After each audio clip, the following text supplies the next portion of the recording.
दलित महिलाओं की वर्तमान चुनौतियों पर पैनल चर्चा।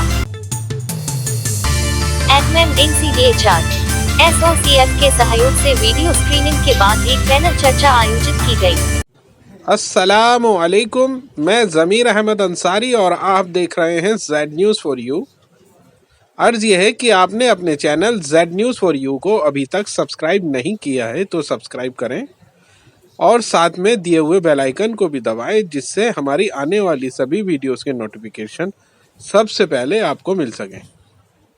नई दिल्ली, 6 अप्रैल 2024। भारत में दलित महिलाओं की स्थिति ऐतिहासिक काल से हाशिए पर है, पर आज के समय में कुछ सामाजिक तत्व जैसे वर्ग, जेंडर और जाति, जिससे हम सभी परिचित हैं, ने मिलकर दलित महिलाओं को और हाशिए पर ला दिया है।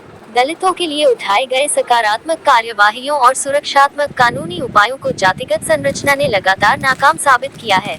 इस संदर्भ में AIDMAM NCDHR ने SOCF के सहयोग से 6 अप्रैल 2024 को जवाहर भवन, नई दिल्ली में एक पैनल चर्चा के बाद डॉक्यूमेंट्री की स्क्रीनिंग का आयोजन किया। दलित महिलाओं की 2500 साल की गुलामी की वीडियो स्क्रीनिंग की गई, जिसका निर्देशन गौहर रजा और राकेश अंदानिया ने किया है। पैनल चर्चा का विषय दलित महिलाओं की वर्तमान चुनौतियां था। पैनलिस्टों में अभिरामी ज्योतिश्वरन, बीना पल्लिकल, प्रोफेसर हेमलता महेश्वर और गौहर रजा शामिल। ये डॉक्यूमेंट्री उन निराशाजनक जमीनी हकीकतों को सामने लाने में एक ठोस सबूत है, जिनका सामना दलित महिलाएं अपने दैनिक जीवन में रोजाना कर रही हैं। ये डॉक्यूमेंट्री दलित महिलाओं पर होने वाले शारीरिक और मानसिक भेदभाव व हमलों का वर्णन करती है, जो ये दर्शाता है कि संरचनात्मक गुलामी से आजादी हासिल करना आज भी कितना मुश्किल है। ये डॉक्यूमेंट्री यह भी दर्शाती है कि आज के भारत में दलित महिलाएं समानता के सपनों को साकार करने के लिए देखे और अनदेखे दोनों तरह के हमलों को साहपूर्वक सामना कर रही हैं।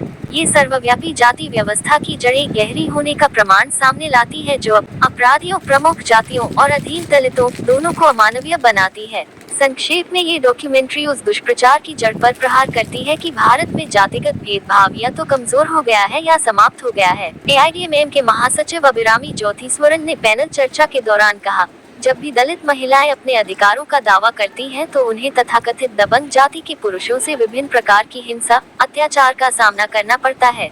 उन्होंने NCRB डेटा के अनुसार दलित महिलाओं के खिलाफ जाति प्रेरित जेंडर हिंसा में बड़े पैमाने पर वृद्धि पर भी प्रकाश डाला। इसी तरह NCDHR और दलित आर्थिक आंदोलन अधिकार मंच की सचिव बीना पल्लिकल ने उन दलित बच्चों के शिक्षा के अधिकार की प्रासंगिकता पर सवाल उठाया, जिनके माता पिता सिर पर मैला धोने और स्वच्छता की अमानवीय प्रथाओं में लगे हुए हैं।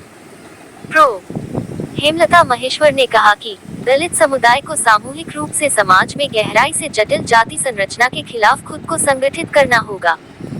गौहर रजा ने हमारे देश में समानता स्थापित करने और विविधता का जश्न मनाने में हमारे संविधान की भूमिका पर प्रकाश डाला।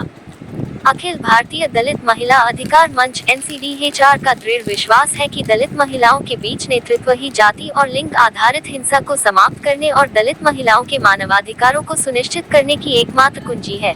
AIDMAM का उद्देश्य जिला और राज्य स्तर पर नेटवर्किंग, उन्नत कौशल और नेतृत्व के माध्यम से दलित महिलाओं के लिए न्याय और उन तक आर्थिक अधिकारों को पहुंचाने के लिए दलित महिलाओं को समर्थन और उन्हें मजबूत करना, वैश्विक स्तर पर दृश्यता बनाना और उनके सामाजिक, राजनीतिक, आर्थिक और सांस्कृतिक अधिकारों को बढ़ावा देना है।